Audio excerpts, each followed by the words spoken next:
All right, hello. I'm just going live. How are y'all doing? What's going on? If anyone is here, hi. Uh I just thought I'd go live because I haven't even been on YouTube in a while. I actually forgot to get on earlier today. I wasn't feeling too well last week, so I wasn't able to hop on as much as I wanted to. Plus I had some school stuff I needed to take care of. But hey, yeah, I'm here now, so I don't know. I'm not sure where my subscribers are. Like I don't know what time zone they're in or what time it is for them. So the people that usually hop on, I think we're coming on around now or like at 9. So thought I'd just get on and see how everybody was doing, seeing if anybody wanted to hop in the chat and talk about some stuff that's been happening recently. Um, I haven't seen Shang-Chi, but I mean, if anybody wanted to talk about it, I was down to talk about it. Um, Spoiler thing doesn't really bother me too much. Because I just like good movies. I wanted to hear if it was good or not. Saw Malignant. That was really good. I thought Malignant was an excellent movie. I didn't want to spoil Malignant though. I mean, if anyone's seen it, that'd be cool to talk about if y'all want to talk about it. Or um, if anybody has kind of been on the fence about Malignant, definitely go catch that. Definitely go watch it. It's worth your time. I don't think I've seen James won't have this much fun recently. Aquaman was cool and was a lot of fun. Hey, somebody showed up. I wasn't sure if anyone would, but I thought I'd go live. So, Jeff, how you doing, man? What's going on? Feel like I missed. Oh, thank you. Yeah, yeah. This is my usual haircut, but I don't have it. I guess whatever tied up or whatever you call it, like normal. But yeah, I appreciate it. I didn't have time to get styled up and hit the makeup chair before I went live today. But how's everything been? I feel like I haven't seen you on my chat in a while. I don't even think you were on my last one before I kind of got sick for a second and had to step off the live stream for a minute. Um, how you been doing? I haven't heard from you in too long. What's been going on your neck of the woods? You know, watching anything cool or playing anything cool?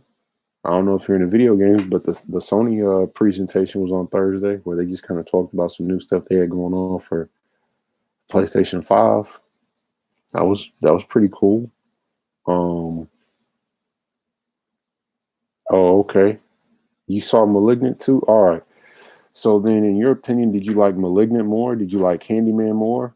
I haven't seen Shang-Chi, but I mean, we can talk about it because I'm not really gonna be sad about. I'm not hurt if you talked about it or if you want to tell me what it was about. It doesn't matter, but I am curious because Malignant and Candyman are both horror movies, and there's really nothing else to compare Shang-Chi to right now. Oh, you didn't like Malignant or Candyman? Oh, dang. Why not? I like both. I like both of them. I think. Oh, you like Shang-Chi a lot, though. Okay. What'd you like about Shang-Chi, or what was good about it? I'm happy it's good. I'm not a Shang-Chi hater at all.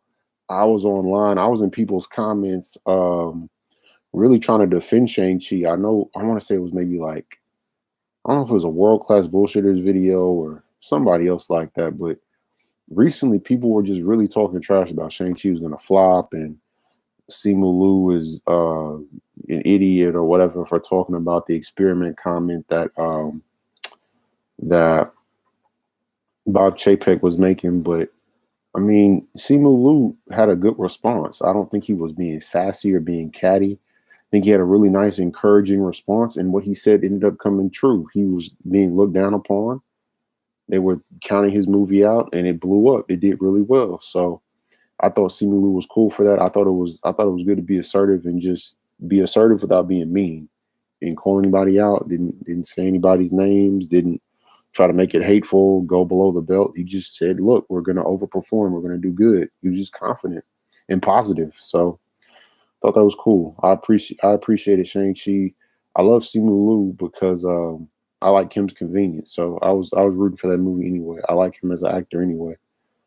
Um, like Shang-Chi, Malignant is poorly written film.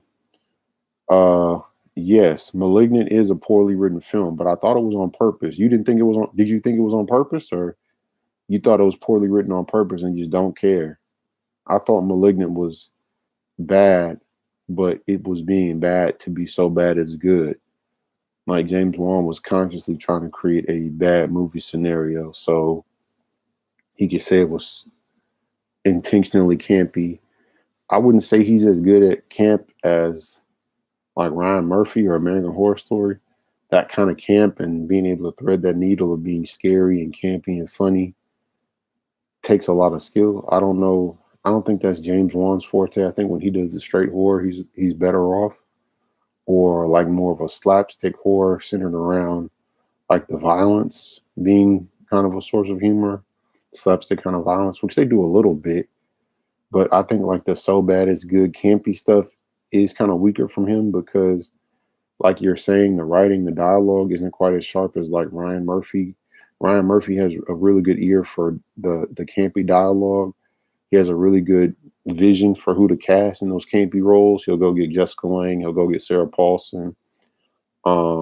He has Evan Peters that he pulls back in his roster often.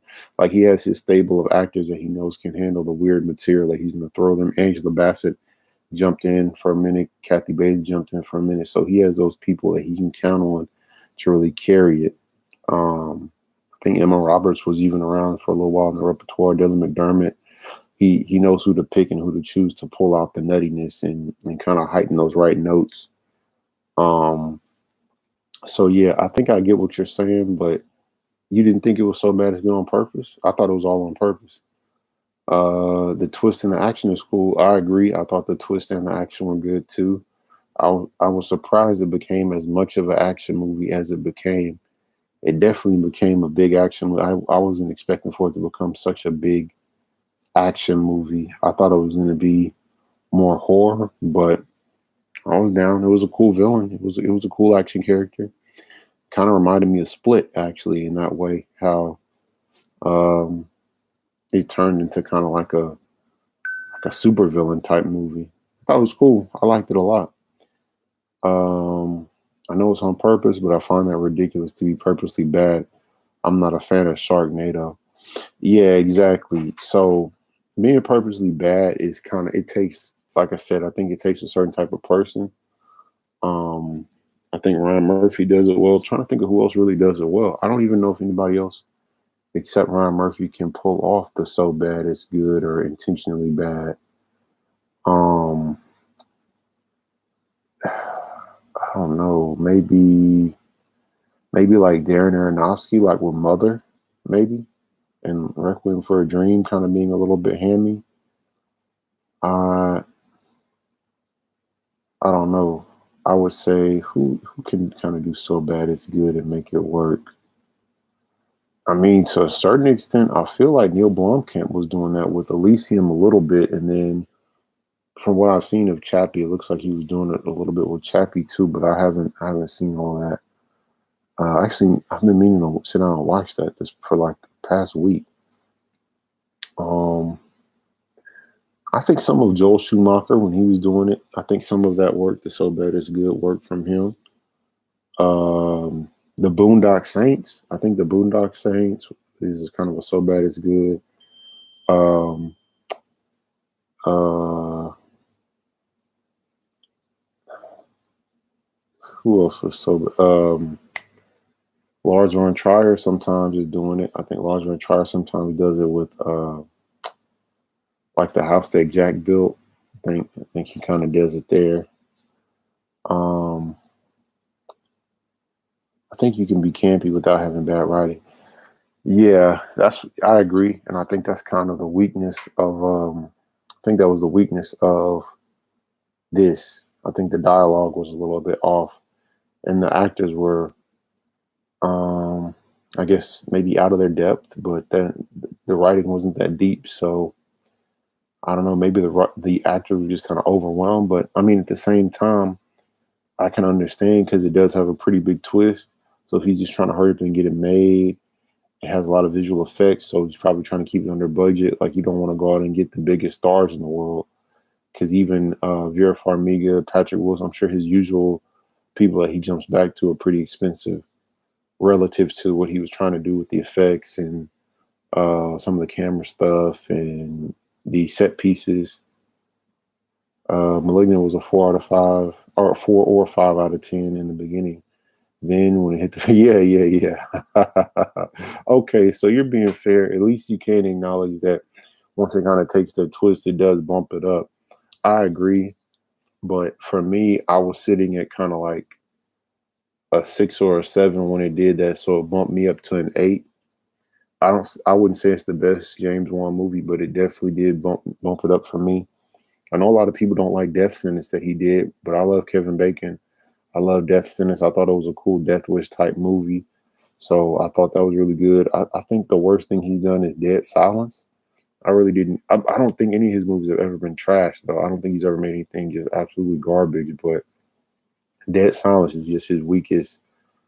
I feel kind of about how Dead Silence, how you feel about this movie. So I think Dead Silence is like that 4 or 5 for me, and it never had that twist to kick it up to that 6. So I feel like it's kind of his weakest thing. Not garbage, but just kind of lesser. Gabriel went full. Yeah, exactly. Definitely. I appreciated that they let the character kind of cut loose. You can see what the capabilities are, because then the stakes are raised. And I felt like it was just like Split, where everything stayed like barely on the side of being plausible. It stayed right like on the razor's edge of believability of what was physically pulled off. Nobody goes full Jason and just gets stabbed and walks it off, or it's full Freddy and gets shot and just is nothing. They try to justify, or they try to make small logical leaps as far as the physicality of the characters and what's possible and what's not. So I appreciated that they made a horror movie rooted in some kind of physical, tangible reality where there are stakes and people just don't get right back up and everything is a cakewalk and you can take a bunch of damage, nothing happens to you, bones can be broken with no consequence. Like, they actually try to give everything physical consequences. And I appreciate his attention to detail with the physical components and the action components. There's a lot of care that went into a lot of that work. You can see that he was enjoying himself and enjoying that action choreography, enjoying all his camera work, all his camera choreography and cinematography throughout the whole film. It was well lit. I thought it had a nice mood. I thought it used Seattle really well. I thought they mentioned the Seattle name, and then they also tried to use the Seattle visuals, the Seattle mood, capture a lot of Seattle background. I feel like they did a good job to go in and do a lot of the bigger sweeping shots that really let you enjoy Seattle. So I thought that was cool. A lot of times they try to say something takes place in the city and they never really get into it, never really reveal it to you and let you enjoy the environment. I love the environment. You like Giallo? I think if you're a fan of that genre, you probably like Malignant. Yeah. I like Dario Argento. I like Inferno actually the most. Suspiria is what it is, but Inferno I really enjoy. I remember being up really late at night, being kind of tired. Then I turned on Inferno, and that woke me up. I liked it a lot. I love the colors. I wish more films would embrace that giallo style. And I don't even know if James Wan went full giallo here. I would have liked to see him do a little bit more weird stuff with the gore, a little bit more maybe unsettling stuff with the dismemberments, like the giallo, and give us more of a lore and a backstory and history to the world, and kind of create, because just like Dario Argento had this bigger mythology in Suspiria, Inferno. I don't know what the third one was called though. It's a trilogy. I've never seen the third one though. But yeah, it would be cool to see the Malignant universe, just like how this Giallo had that universe in that world. Even the other one, the big one, I like, The Beyond. more of those ridiculous type of kills, like the Beyond's kills that were like the little spider or the acid falling on the woman and like melting the face. There was a lot of cool stuff like that too that I would like to see more. So yeah, I'm a giallo person. So you're right. I think if you are into that Italian style, over the top, campy, really brightly lit, like manically paced stuff, the giallo stuff, then yeah, you will probably like Suspiria more. I mean, I'm sorry, Malignant more, because I definitely do. Everything about the visuals fantastic. Love the setting. Exactly. Yeah, I agree with you. I I thought that they did a great job with the setting, and man, some of the like they spoil it in the trailer, but the shot where they start downstairs, move upstairs, come around a hallway, and all of it happens from overhead, almost like we're looking into the top, like in Hereditary, like we're looking into a little dollhouse, and it's used there well, but it's also setting up a twist, revealing a twist, setting up a punchline that's paid off in the plot. So the overhead shot is cool, but it's also revealing that there's something overhead. So it's trying to give you information while also looking cool, kind of give you a nudge, give you a clue. So I appreciated that too. I thought that was really nice. But it just comes down to the awful script. But see, I guess that's the thing. I wouldn't necessarily call the script awful because it has enough creativity. No, I would say it should have had more creativity as far as what to give the actors to do between plot twists. Um, I think that was kind of the burden, was he had a lot of cool ideas, but the mystery was what to have these actors say and do in between the cool ideas. Um, because maybe with a rewrite or a ghostwrite from a stronger writer that could have given them some little interesting scenarios to play off of within those gap periods. That's the hardest part of a horror movie. Um, it's not necessarily scaring people, but it's like, what do you do in those times between scares?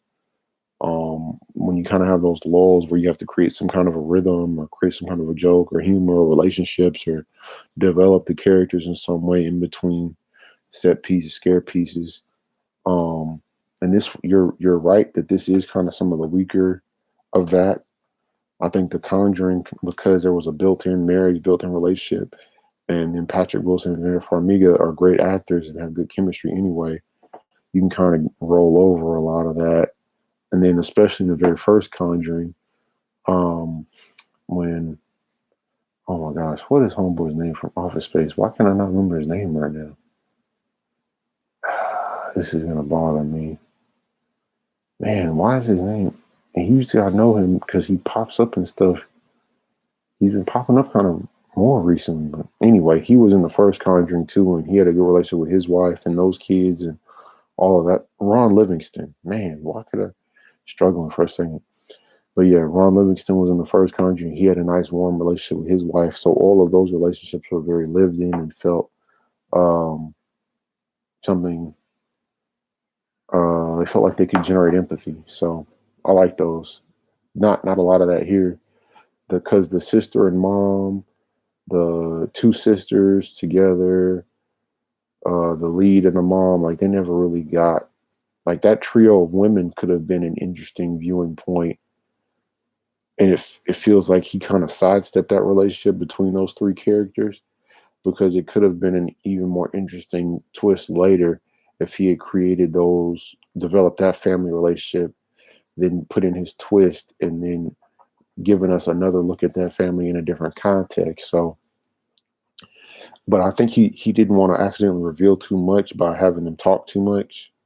So that's when you kind of get into the issue of, is your plot twist getting in the way of you having a fun movie or having an interesting group of characters? So that sometimes M. Night Shyamalan falls into that, and this movie kind of fell into that a little bit too. Um, yeah, I will say that I respect *Malignant* as a unique horror movie. Exactly, I agree. I respect it for being unique. At least it's not I respect the marketing for letting the trailers just make it look like it's going to be another anonymous dumb horror movie. So yeah, I also respect it too. I agree with you, Jeff. Unique movie. I hope more horror directors try something different like this instead of everything either being Conjured or yeah, exactly, exactly. I appreciated this. I saw the new Saw with Chris Rock recently too, because Redbox sent me a free DVD code, so I went and just got it from Redbox. So I finally saw the new Saw too. And I agree. I appreciate people going out and trying something different. Established directors, because the director of this most recent, the Chris Rock Saw, did I want to say Saw 2, 3, and 4, and then he took a break and then came back and did this one. And it was good. It was a nice change of pace.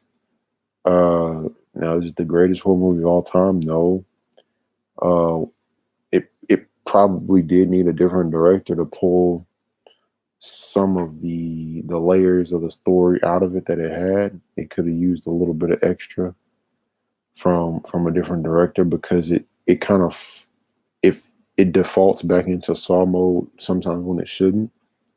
It might have been good to be a little bit more detached and a little bit less stylized in some places, and then more stylized visually in other places, that it was that it held back. So I feel like in some places the directing was out of step with the script, and the directing kind of undercut some of the punch of some of what the script was doing.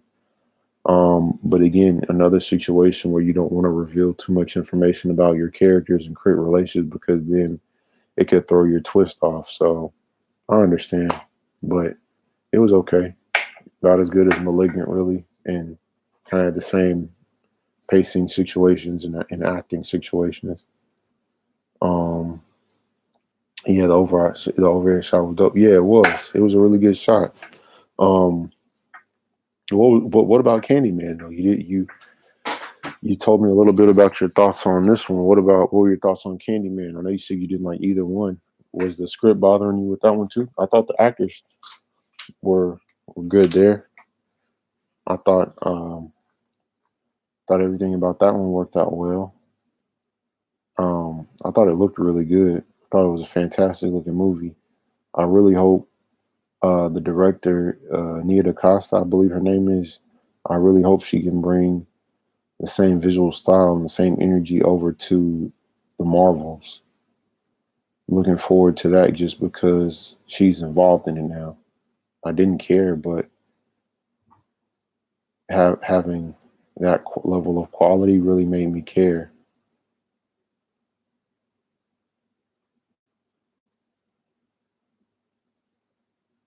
Oh, dang. Had got the ticket for Tango Salon. Oh, shucks. Oh, it was the wrong theater. Dang, man. Well, I would just say, go back and try to catch the other half. Well, have you seen? I'll ask you this though. Have you seen the first Candyman, the original Candyman? Um, how do you feel about the original? Have you seen the original? Have you seen the original Candyman? How do you feel about Clive Barker? When it comes to Hellraiser, when it comes to Midnight Meat Train, when it comes to his Nightbreed. What else? He did a video game, I think, or he started a video game. I don't know if it finished. Had his name on it. But yeah, have you seen any other Clive Barker stuff? How do you feel about Clive Barker overall, or any of his books or movies? Because I haven't read any of his books. I want to read. I want to say Book of Blood Volume One. I saw it at Barnes and Nobles a little while ago, but for some reason I walked past it. Um, I need to go back and, because I read it while I was at Barnes and Nobles, and it really had a really solid punch. It was it had a lot of good snap, a lot of good. His writing had a lot of great momentum that I didn't expect as I was reading it. It was great. I think he draws too. I think he's an artist or visual art painter, something like that. I don't know, which makes this new movie kind of ironic. If I'm right, I could be wrong though. Nope. Well, okay. Look, I would say this. I would say, Jeff, if you haven't seen the original Candyman, definitely go back and see the original. It's one of my favorite movies. Definitely one of my favorite horror movies. Um, Candyman, the original Candyman, is really interesting because It's created by I want to say a British director, but it's about America, about an American city.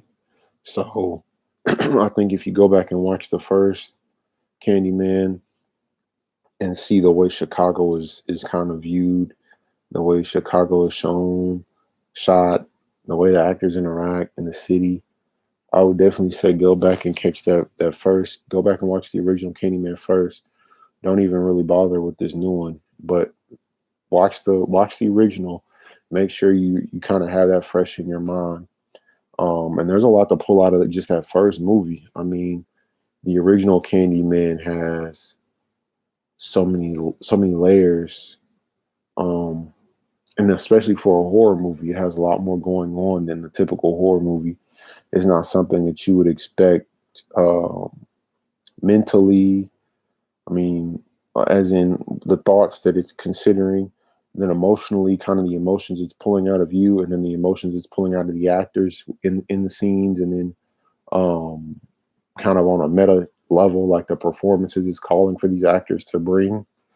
Overall, I think Candyman is a great example of horror.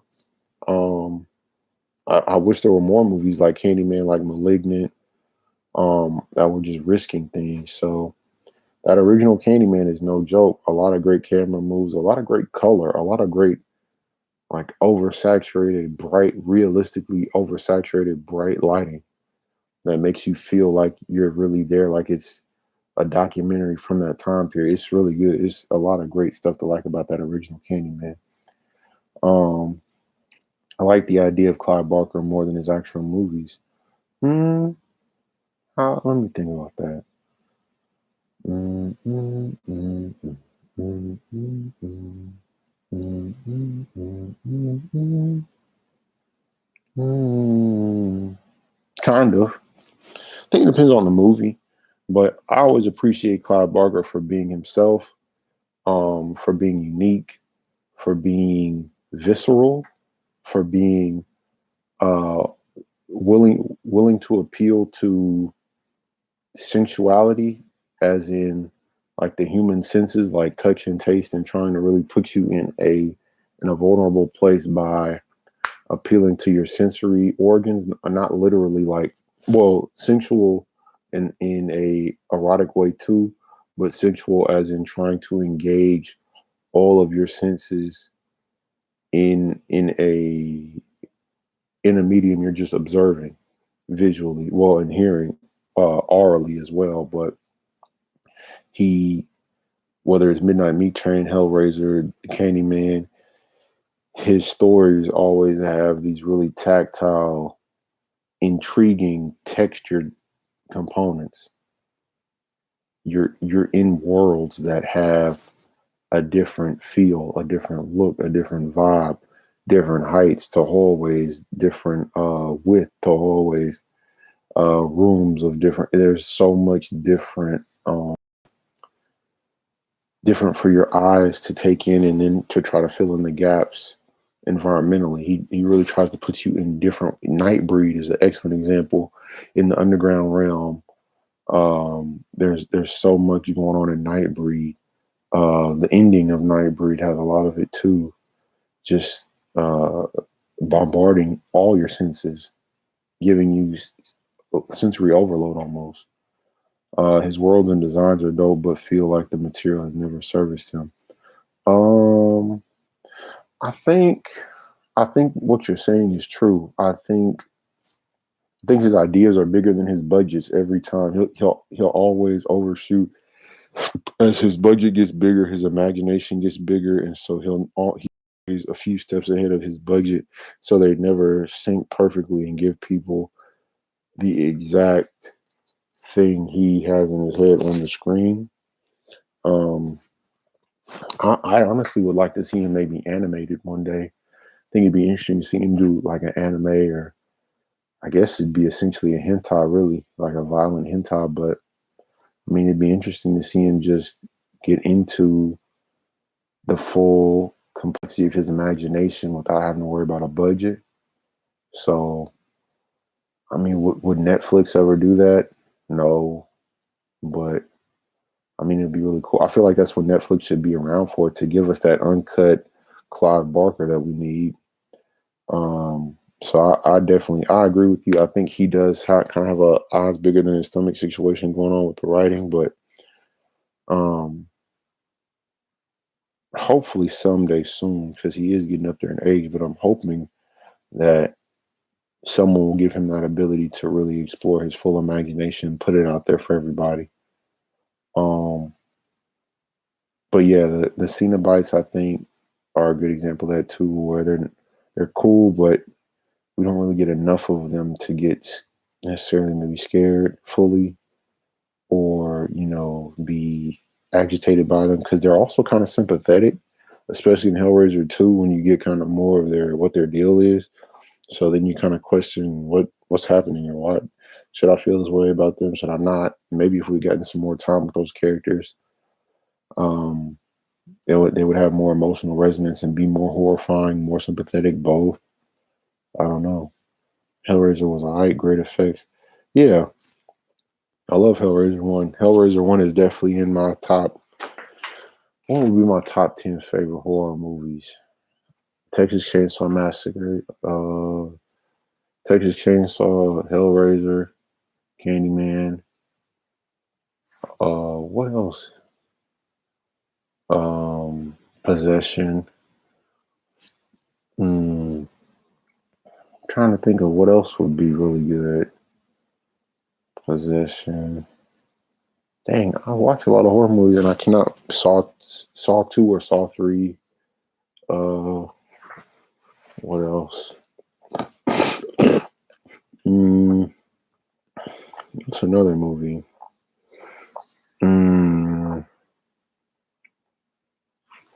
Dang, what's another horror movie? Why can't I think of any horror movie right now? Mm, mm, what is another horror movie? Why can I not think of any horror movies right now? And I like a lot of horror movies.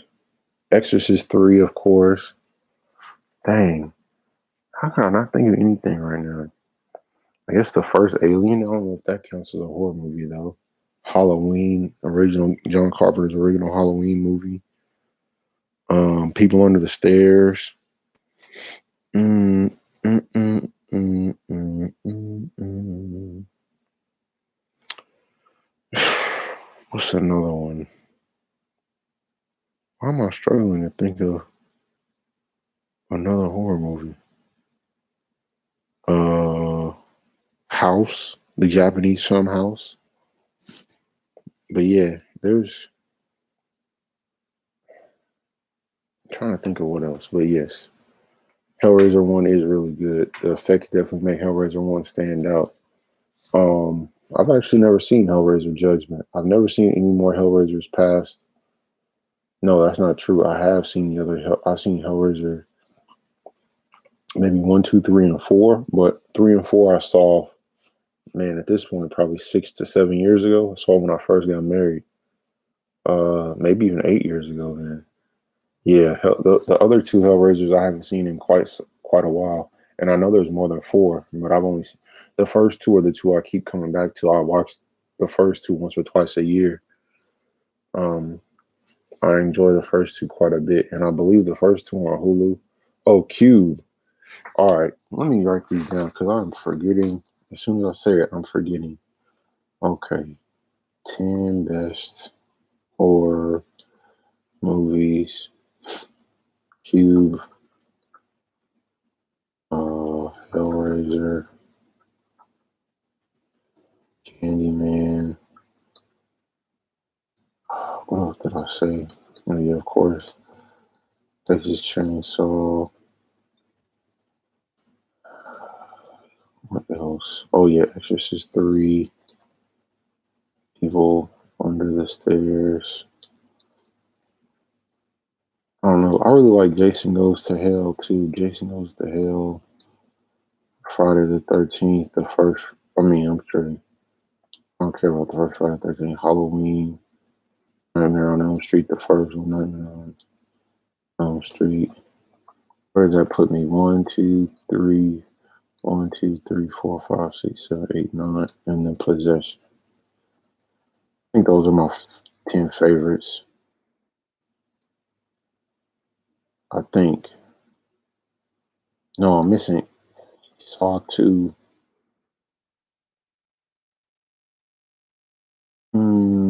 I'm missing another movie. I like You're Next. Anyway, this list is going longer than 10 movies right now, but I can't remember. I feel like I'm forgetting one of my super favorite horror movies, and I'm gonna get mad. Later on, I'm gonna remember that I forgot something. What is another one that I like? I like a lot of horror movies. This is not Peter Jackson stuff. Brain Dead, Dead Alive. Like both of those. Oh my gosh. Anyway, I don't know. They're all good. Not too many bad horror movies in that list. To me, no bad movies in that list, but everybody's mileage varies on horror stuff because the gore stuff is kind of subjective. How much people can tolerate of that at any given time. I like Hostel. I like the first Hostel. I like the way Hostel 2 begins. I don't really remember the rest of Hostel. Green Inferno was weird. Green Inferno was like so bad it's good. Cannibal Holocaust was cool.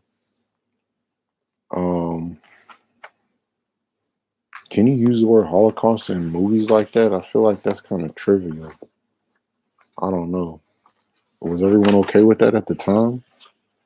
Maybe we're just too sensitive about it now, but thought it was good. Oh, I guess it's messed up. I really like Get Out. I like Us a lot too, though. So, Serbian film. Did I watch? I feel like I started watching Serbian film. I don't know if I finished. I don't. Maybe I don't. You know what? I don't know if I saw what I thought I saw. I'm trying to think of Serbian. What happens in Serbian film? I think I have. Um, and there's something else in that same vein that I do like. I like Reanimator a lot too. I forgot. I like the movie Reanimator. That was a cool movie. Um, Tales from the Hood also is really good. Um, but yeah, Martyrs. I'm definitely down with Martyrs, 100%. All Martyrs, all originals, and all remakes of Martyrs all get my support and love. High Tension too, another good French film. Um, oh my gosh, what is in? I'm trying to think of what Serbian film is about because there's another movie that's kind of like a Serbian film, but it's by the same director that did Possession. It was another one of his earlier movies. And I feel like those two movies blur together for me. Um, are they in the forest or anything, or on horseback in a Serbian film? Am I getting them mixed up? Are they in the woods at any point, or like in like evading a war, leaving a war?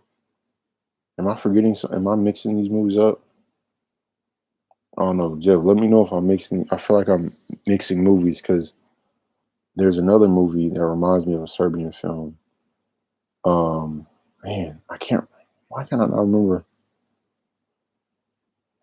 I don't know. I have to watch it again. I think because it's blurring together, and I think I saw it like a year or two ago. If I saw it, if what I think I saw was a Serbian film, can I remember? But yes, grody is a good way to describe it too. That's definitely a good way to describe it. I'm just trying to think of um what movie did I see? What is it called? It's the other movie from the same guy that did Possession. Anzurj something. I can't remember. I cannot remember. What was it? I can't remember. I'm forgetting. But yeah, Serbian film and Martyrs are both a lot of fun. If you haven't seen Exodus 3, definitely check that one out. And then William Peter Blatty also wrote and directed The Ninth Configuration too before that.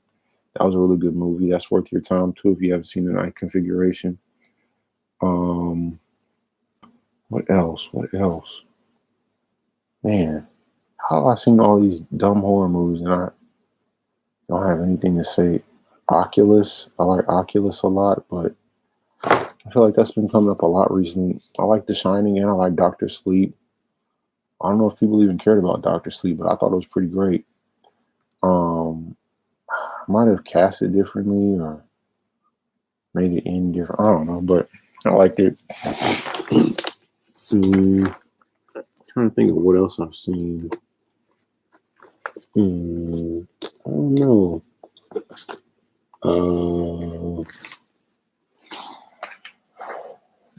Did I say Cabin in the Woods? Oh, Evil Dead 1, the original Evil Dead, and the Evil Dead remake. I like both of those.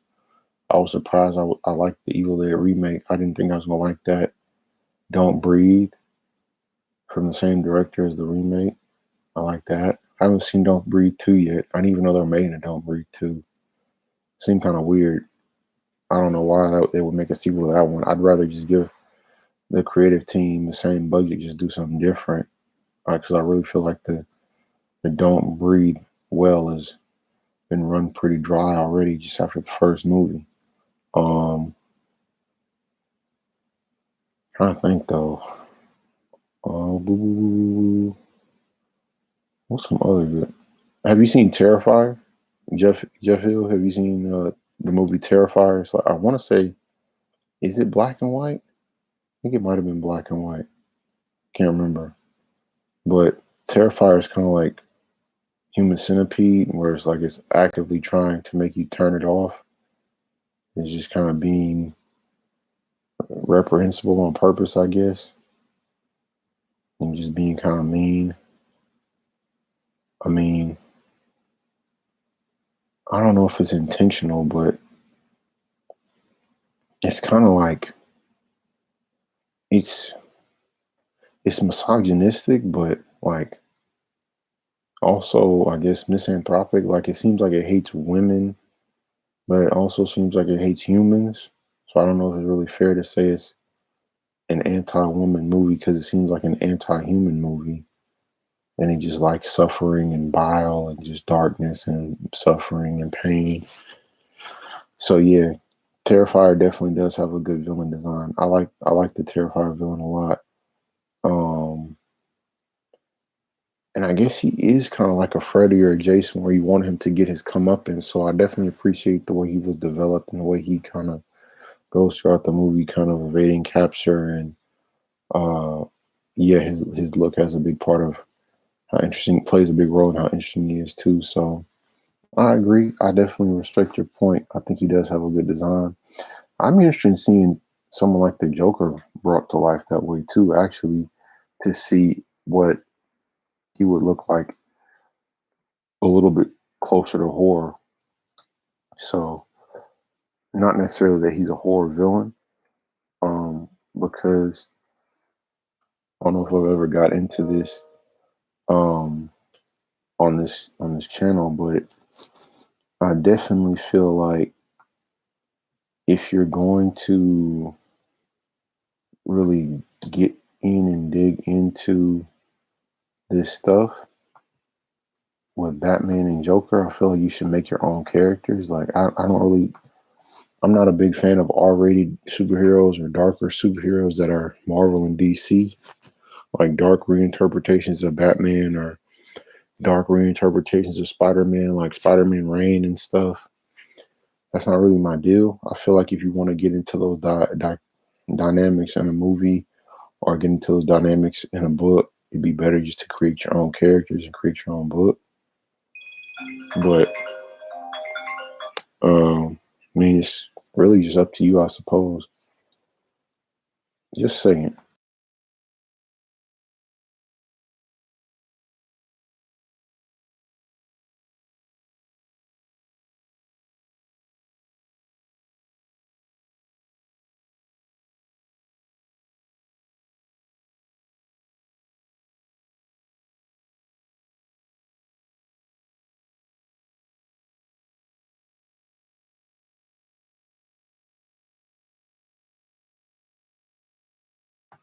All right. So, yeah, my wife says she needs some Theraflu, so we're going on a quick Theraflu Bright. Um, Jeff, let me know what some of your favorite horror movies are, or just put some horror movies in the chat if you want to talk horror movies, or um, maybe anything else you've seen. We got into Shang-Chi a little bit, but I mean, if you want to talk about Shang-Chi more, what do you like about Shang-Chi? So, Jeff, just throw me some questions about Shang-Chi or any other horror movies maybe you want to talk about, and I'll be right back. I'm just gonna put my wife some tea in the Keurig and then coming right back.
everybody's still here. But yes, I'm here. Is anyone really still watching this live stream?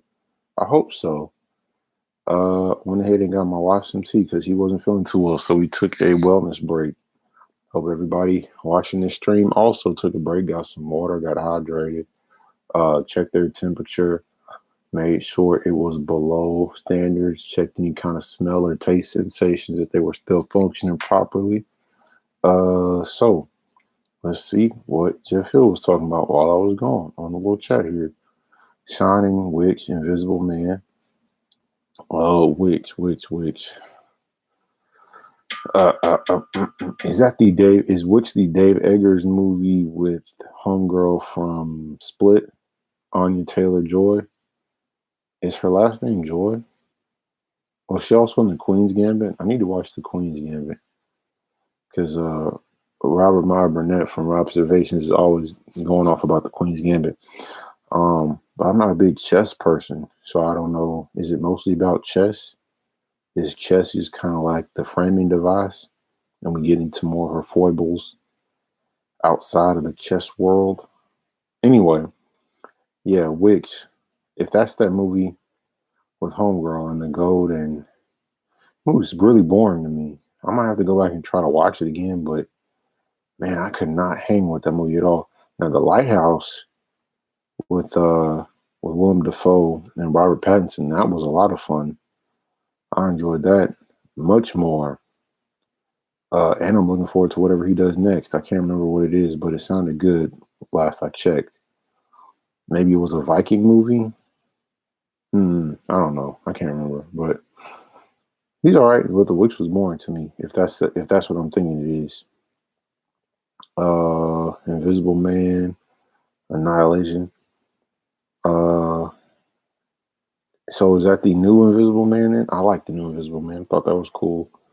Annihilation. Also thought that was cool. I wish Annihilation would have been more low budget. I feel like it got too big budget and it wasn't weird enough. I wish Annihilation was more like The Thing. That's what I wanted. I want Annihilation to be the female version of The Thing. So, and to that end, I don't know if Natalie Portman is the female Kurt Russell. I would have liked to see whoever that is. I don't even know if I know who that is. Who is the female Kurt Russell? Who is the female Kurt Russell?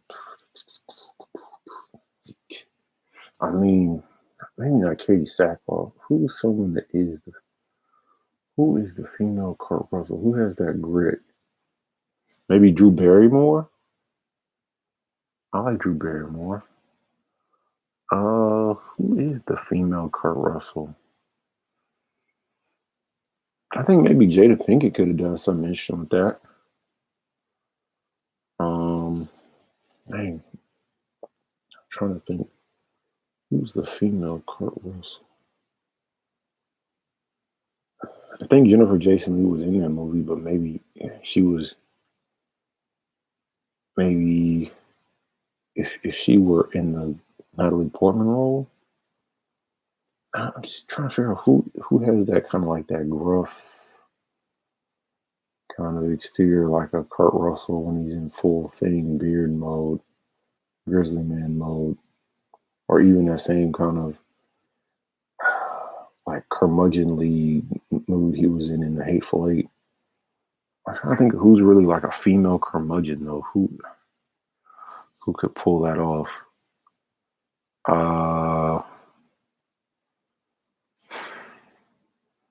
I mean, Kathy Bates, but I don't know who. I don't know. My default is always to say Sarah Paulson for every role all the time, but I like Sarah Paulson, so there you go. It should have starred Sarah Paulson. The end. All right, but that's how I feel about all movies. Literally every movie. If Sarah Paulson was the lead, I'd be happy with every movie. I don't think there's any movie that I've ever seen in my life that didn't have Sarah Paulson as a lead that would have been worse. Sarah Paulson as a lead.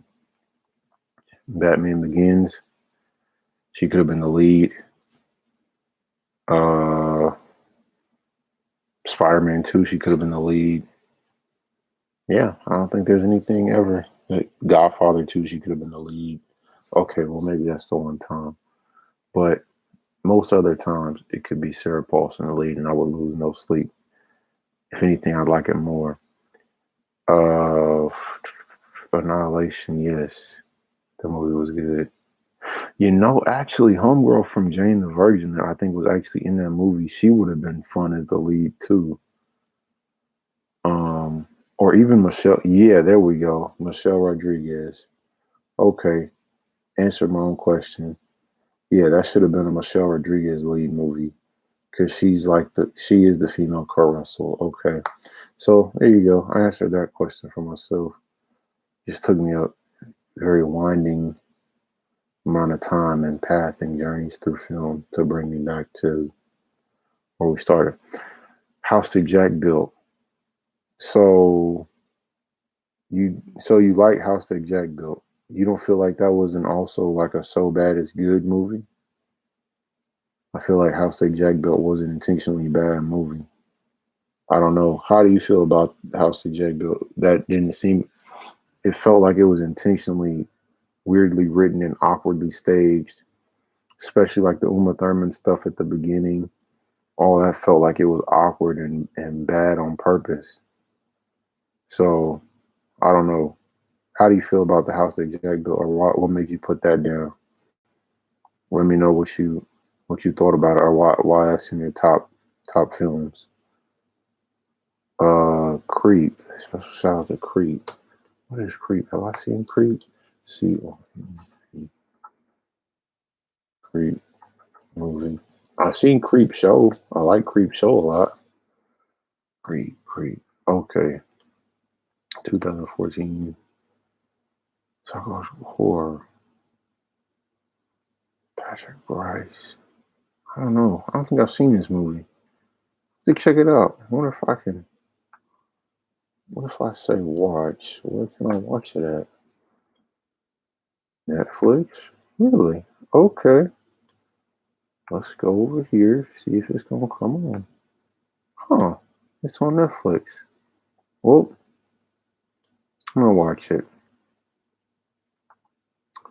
I will watch it later. I'll watch it later on today. As soon as I get tired of it. I mean, as soon as I get tired of it. As soon as I get through with the live stream, I'm going to go watch Creed. Because I feel like maybe I started it a long time ago when it came out and I just never finished it. And to be clear, that's Lee Wannell's Invisible Man. Yeah. Oh, okay. Yeah. I figured because I can't remember any other ones recently.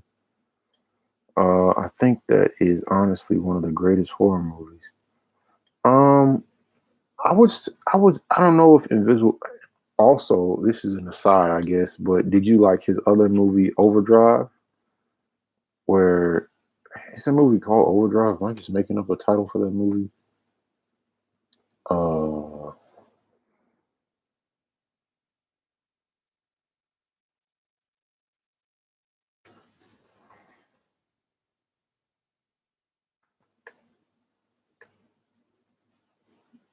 what is that movie? This dude is that. Oh my gosh, it's crazy how young they are. 77. That is a trip. Barely in their 40s. That is amazing. That's awesome. Man, doing it big, like they've been running the game for a long time. Upgrade. Why do I want to call it Overdrive? Anyway, Upgrade. That was a good movie. Have you seen Upgrade? Upgrade would have been great. Uh, Upgrade would have been great. Why did I say that? The director of Upgrade, Lee Wannell, would have been great working with James Wan on Malignant. I think this is a situation where they could have come back together and their synergy would have been helpful. If one of them had directed and the other one maybe executive produced and they co-wrote the movie, I think it would have upgraded the status. Wow, that wasn't even perfect. Yeah, I would have thought it upgraded the status of this movie of Malignant and upgraded the quality. Because I agree, I think Invisible Man was really good. And I would say that Invisible Man's,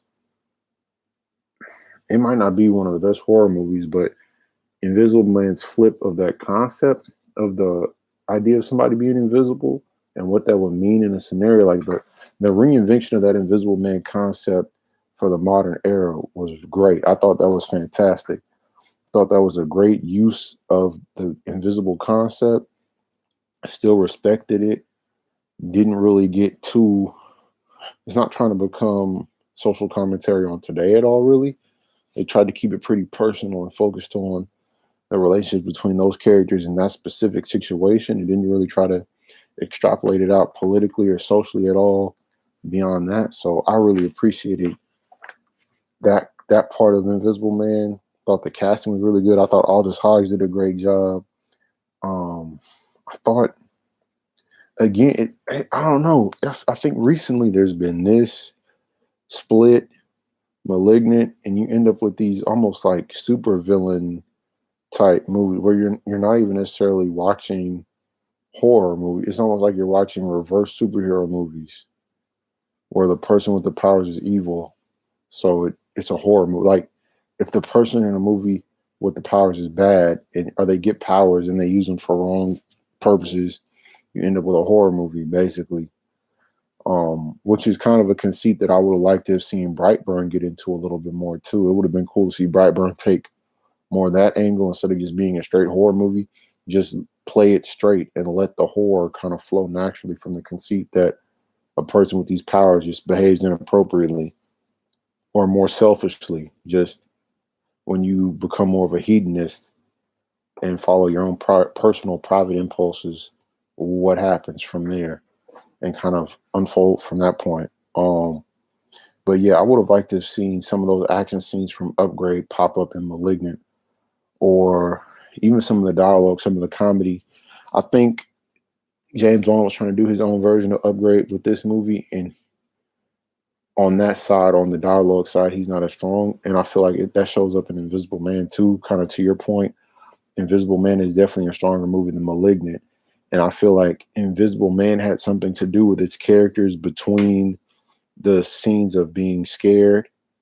I think on top of that, on top of Lee Wannell kind of giving the characters more to do, he also cast that movie better. So he had, oh my gosh, what is Homegirl's name? Why can I not think of her name? She's really solid. Elizabeth. Why is her last name not coming to me at all? And I like her in that movie a lot. What is her name? Oh my god. Anyway, the lead actress is really strong in Invisible Man, and she even gives a lot of that stuff more weight than it necessarily would have with another actress. So I think I definitely agree that Invisible Man is one of the better horror movies of the last couple of years. I don't know if it's the best, one of the best overall, but I definitely think that the idea, the conceit of Invisible Man, that twist on the formula is definitely one of the best twists. I think it would have been better to see the new Candyman movie have done more of that kind of a reinvention on the previous concept. I think it would have been more fun for that movie to dig into that kind of territory. And I think Invisible Man, also to your point, I guess this is kind of, as I'm saying, kind of changing my mind and seeing where you're coming from. I think Invisible Man is campy and ridiculous, but it's not bad on purpose. So I see where you're going, where you kind of diverge from Malignant and why you would prefer Invisible Man. I like both of them, but Invisible Man is definitely stronger, and I see why you like it so much, because it's definitely better than most horror that's been out for quite some time. But I feel like, in my personal opinion, James Wan and Lee Wannell were keeping horror alive for 10. They put horror on their backs for about 5, 8 years. There was a long stretch of time, and it was just James Wan and Lee Wannell. They were keeping horror going until Blumhouse took off, and until there was that Paranormal Activity, and then Sinister, and then Get Out, and other horror movies started popping up. It was just James Wan and Lee Wannell just blah, blah, blah, back and forth, coming up with stuff, throwing different things at the wall, just trying to put some horror out there for the fans to see what would stick. So I'm glad to see they're finally making it now, because they're just such relentless entertainers and fairly consistent. I don't think they really have ever just come up with straight clunkers. I don't think anything either one of them has ever made could be called trash. I like all the Saw movies. I wouldn't even call any of the individual Saw movies trash. Um, I thought everything about the Saw franchise was fun. Um, like all the Conjuring stuff, the little Conjuring spinoffs and Annabelle, like all those too. Um, but yeah, Upgrade was dope. Oh wait, I think I missed something. No, House that Jack built was phenomenal. It had a deeper meaning about apathy in society. Okay, true. All right, so House that Jack built, bad on purpose, but bad on purpose with a deeper meaning, a deeper social critique that elevates the bad on purposeness. So is that where you're kind of coming from with the House that Jack built? Because I kind of see that, and I do kind of see your point about apathy in society. But to me, I think when it comes to House that Jack built, there have been other movies that get at that apathy, and this movie is kind of like, I don't know. The movie's kind of like the character because the character himself is kind of passive aggressive and he kind of lets things roll off his back as people trash talk him. But then there are like these violent outbursts, and I feel like that's how the movie is too, about society, like you're saying, where it's kind of letting some things happen, and the movie kind of crawls along at its own pace, and then it just jumps out with a lot of anger and aggression, and then it kind of falls back into its own pace. Um, I definitely have to give it credit for being different though, and not just being another typical movie, another typical horror movie. But the movie definitely moves at that totally asynchronous European film pace of like nothing going on for long stretches, then a lot of stuff, then nothing going on. And you think something's gonna go on, and that's kind of like an anticlimax, and it kind of keeps rolling on, rolling on. Then something does pop off again, and then nothing happens at all again after that. You just two incidents kind of sustain the back end of your movie until you reach a nadir, and then everything happens all at once. Um, but I thought it was interesting. Um, I mean, the ending was, I don't know if pretentious is the right word. I don't think it was pretentious. I think it was, but self-important and pretentious, the same thing. I think it was, I think it was limiting. I think it was putting too fine a point on something that could have been done a little bit more artfully or a little bit more vaguely.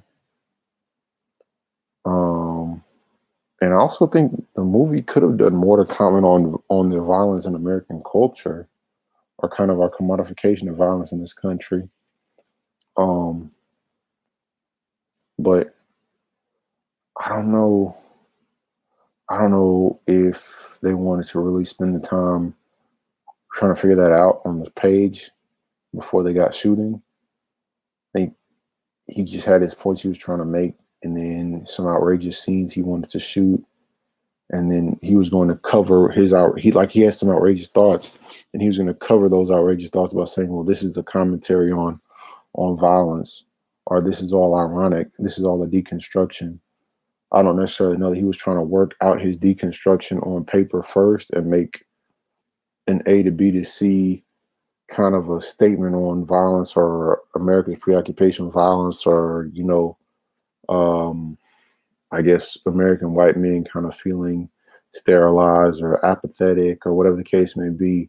I don't know if he had it all on paper, but I know he had some things, some outrageous, shocking things he wanted to put on film, put in front of people, and try to see like how they react. So I think that's kind of the difference between him and Paul Verhoeven. Really, I think Paul Verhoeven is shocking with a point, and he's worked that point out ahead of time.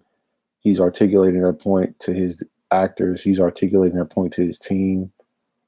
I think he's figuring out a lot of the satire and stuff on the page, and it jumps to life because he has such a great editing style, great shooting style, in a great way with actors, naturalistic way with actors.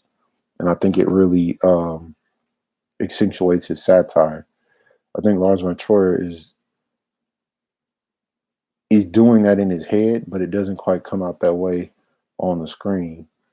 Anyway, that was weird. That got into kind of like a lecture, but I liked the movie too. I thought, like I said, I appreciate it just for being different. When I was coming to his own as a director, definitely coming into his own as a director. I like to see what both of them do next as directors. I like both of them. Tying it into the Me Too movement and condensing it to a toxic relationship. Yeah, I thought, and see, I appreciate it because I thought it wasn't trying to get into the Me Too stuff. I thought it was just focusing in on, what am I trying to say? This woman's name is Elizabeth Hill. Oh my gosh, this is gonna bother me. I'm sorry, I gotta go look up her name now. Elizabeth Moss. Why was I don't know why that could not come to me for the life of me. I could not figure out why. I don't know why I kept wanting to call her Elizabeth Holmes, then Elizabeth Hill, Elizabeth Moss. Elizabeth Moss was great in Invisible Man. She was great in Us too. Hopefully she comes back to Universal for some more stuff. I like Elizabeth Moss a lot. She could have done well in Annihilation too instead of Natalie Portman.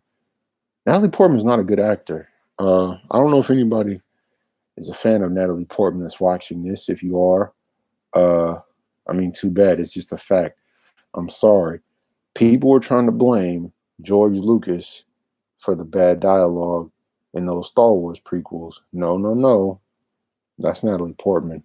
We all can share in some of that blame. We can't all lay it on the feet of George Lucas. A lot of that is Natalie Portman. Because even in other movies, she's not the most dynamic actress. Fairly engaging to look at on screen, but not the most dynamic presence and not always in sync with the kind of delivery and the style of what the movie is trying to do. So anyway, again, I've gone off topic. I'm gonna keep reading the comment. Yeah, Invisible Man is the whole package. Definitely great writing, dialogue, all likable characters. Definitely, yeah, and definitely a great villain. I agree. Definitely a good villain. Definitely a diabolical, like a mustache twirling villain. And I like the fact that they're not trying to redeem this character necessarily. Like they're not trying to put the villain on an arc. We're just kind of watching this all from Elizabeth Moss' viewpoint, and we're all just trying to, survive it almost like this one wild night. And I think that's the part I like about it, that if it is Me Too, it's so personal, so specific to her, and it makes everybody feel really empathetic that it really just drives the point home more without it being like, oh, Me Too, oh, women struggling, oh, men are toxic, blah, blah. Like they don't have to get into all of that. It plays out in the film and you get it by osmosis and you root for Elizabeth Moss. And because you root for Elizabeth Moss, all of the other emotions and the sympathy and disliking her husband and seeing what's toxic and manipulative about him, all of that comes out naturally because we are rooting for her and we see how he's trying to control her and we don't appreciate it. We're protective of her anyway because of how everything is framed and because of how she's written as a character. But even the casting is great physically because they cast such a tall actor to play the Invisible Man, and Elizabeth Moss is really small. So it just created a great dichotomy there too. Everything, I agree, great casting. It's very well put together. Aldous Hodge and her name is not Stormy Daniels. I'm struggling. I promise. Normally I know actors' names, but my goodness.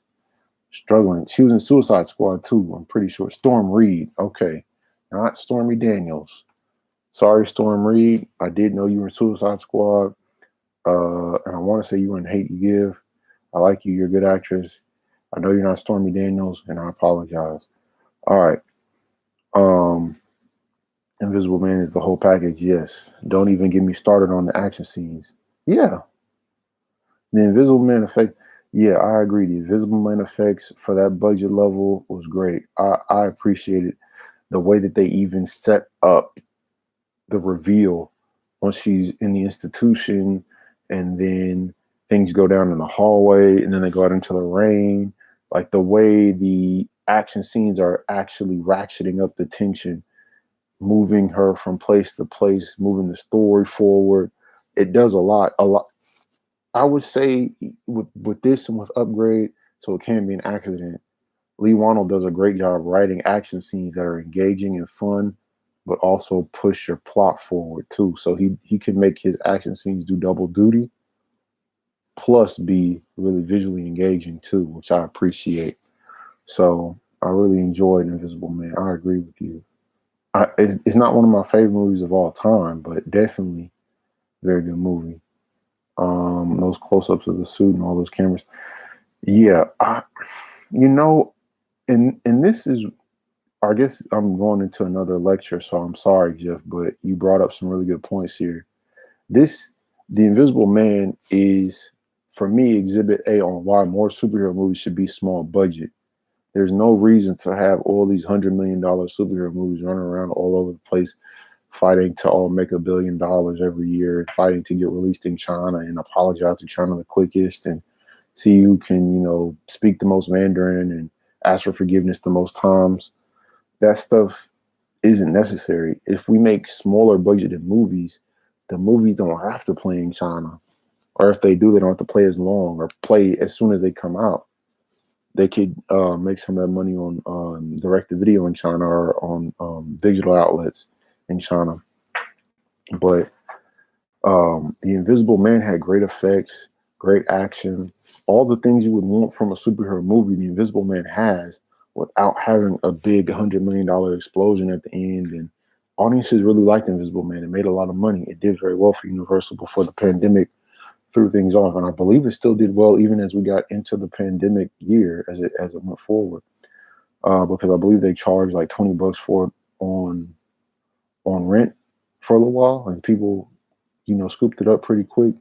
So I think there could be way more successful superhero movies that were written with this level of care and great casting, but at a much lower budget point.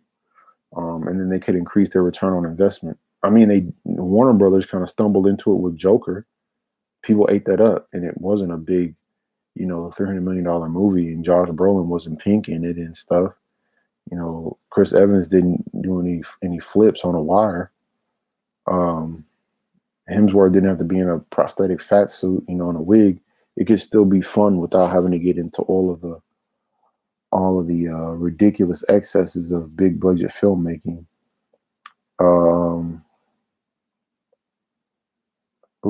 Don't even started on action scenes. Yeah. Hustle the suit. Yep. The sister's death in the restaurant. Yep. Man, I could go on. Yeah, but I mean, I like Lee Wannell and I like James Wan. I like both of them separately, but I like horror writers overall because horror writers are not afraid. They're not precious with their characters. Thriller writers are not precious with their characters, and they can manipulate you and develop a character and be purposefully developing that character to create a shock or a twist. So I really appreciate, because a lot of times drama or comedy writers will develop characters, but we know they're always going to be safe, so it takes some of the drama out, some of the stakes out. Horror movie writers, horror movie writers just do what they want whenever at any point, which I appreciate. It's fun, even shit just with stuff like Martyrs or Hostel part, the beginning of Hostel 2. Perfect example. They just do what they want with the characters whenever they want. Close. Yeah. The sister. Yeah. Okay. Black Swan would like a word with you. Black Swan. Black Swan is an interesting movie. I like Black Swan. I like Darren Aronofsky, but Darren Aronofsky is in some ways the Natalie Portman of movie directing, where I think he's good, but as good as the budgets he gets and the actors he gets, I don't know. But Black Swan is what it is. But I mean, Perfect Blue would like a word with Black Swan, honestly. If you want to go, tug on that thread. Satoshi Kon would like a word with Darren Aronofsky, and Satoshi Kon would like a word with Christopher Nolan if we're going to, really pull people's card and investigate who's, scamming who, or, well, not scam, who's borrowing, who's homaging from whom, who's recontextualizing whose work about what and in what context. Google Christopher Nolan and Paprika, or Darren Aronofsky and Perfect Blue, or whatever, what have you. Yeah, so I mean, whatever. Darren Aronofsky's cool though. I like everything. I don't know. Noah just didn't really sit. I mean, I don't know. No, that's not true. I mean, I feel like Noah was trying to be like Tree of Life, but it's not Tree of Life. And I feel like if Noah was gonna be sacrilegious, I wish it would have been more sacrilegious. It was like weirdly, it was like sacrilegious, but trying to make it play it off like no, but this is the Bible. Like we're sticking to the Bible. We're just sticking with the facts. We're just going with what we're adapting exactly within the Bible. Like we couldn't do any more to give it more fidelity, but you definitely could have. So yeah, Noah was a weird one. And the stuff that they did, they really didn't have to do. The concept of Noah itself has enough suspense. And then Jason Aaron would like the goddamned. That if you want to do that, we should have gone deeper into that. Like if you want to be apocryphal or whatever and add characters and scenarios and stuff, we should have gone for. I would have liked to have seen more of that. What exactly was so abhorrent and so decadent that God was just like, all right, we're just gonna wipe the slate clean and start from scratch. Like what would that mean to say I'm killing everybody? How bad would it have to be? How close are we to that now? We're very close. But yeah, I'd like to see more of that world and more of that realm fully explored, or not explored at all, and we only get things from Noah's side. We only hear from his side, and the whole tension of the movie is, A, is it really going to flood? B, are the people as bad as he's saying they are? Because we never meet them. But then we end up in this weird situation with the two-ball cane, and why was Ray Winstone even there? And how did he, the convoluted situation that led him to be on the art too? And Darren Aronofsky, Mother, it was weird. I liked it. Probably my favorite movie of his, besides Requiem for a Dream. If I were to watching his movies again, it'd probably Mother. So Darren Aronofsky, Natalie Portman, or not quite a full shoulder. Natalie Portman,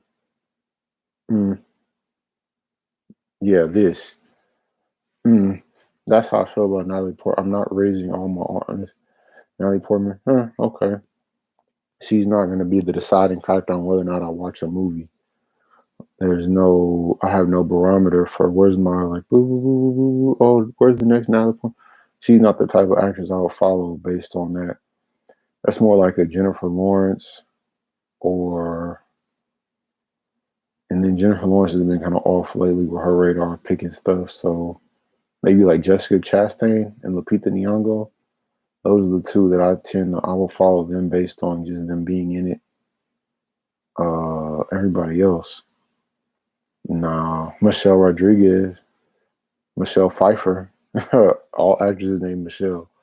Michelle Trachtenberg. Yeah, I don't know. Natalie Portman is not somebody I'm following around trying to see what is she next. Amy Adams, a little bit. Anyway, into another digression. What a surprise! I'm gonna lock it up. I'm gonna do my best to rein those in. Alrighty, we're gonna refocus. I agree to an extent, but movies like Avengers just realistically couldn't be. And no, I agree with that. Definitely not. Avengers couldn't be at that budget, but could The Question be at that budget? Could Shang-Chi be at that budget? Could Richard Dragon be at that budget? Could Batwoman be at that budget? Could Hush be at that budget? Could Red Hood be at that budget? Could Plastic Man be at that budget? Could Our Man? Uh, who else could be at that budget? Um, the Atom could be at that budget.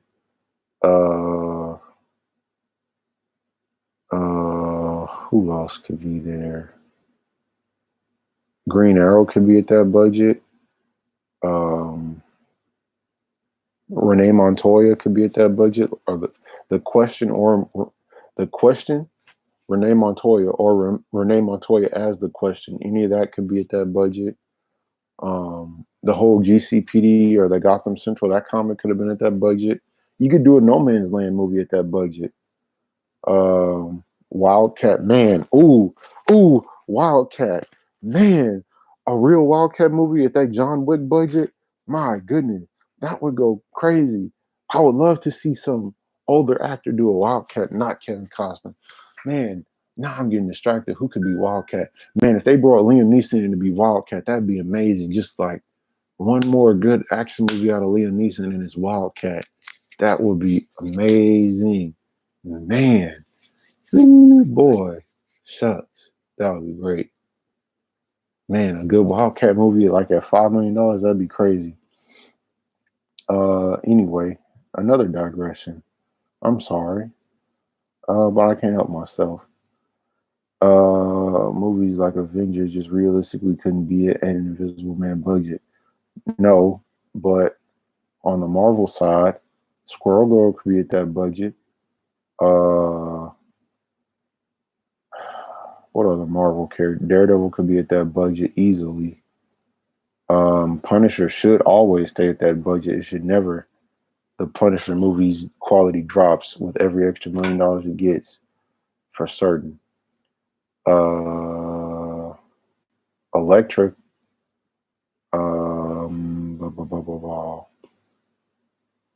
Moon Knight. Iron Fist. Luke Cage.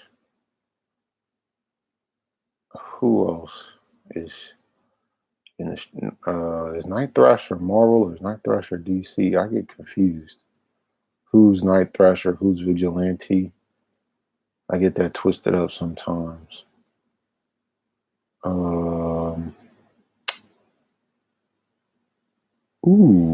I don't remember.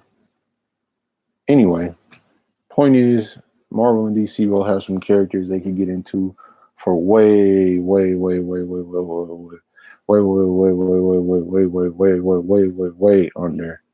$100 million, let alone 250 or 3 or whatever the heck they be spending on these ridiculous movies that don't even be coming out that good or making that much sense. Not when you need to create a photoreal CGI character.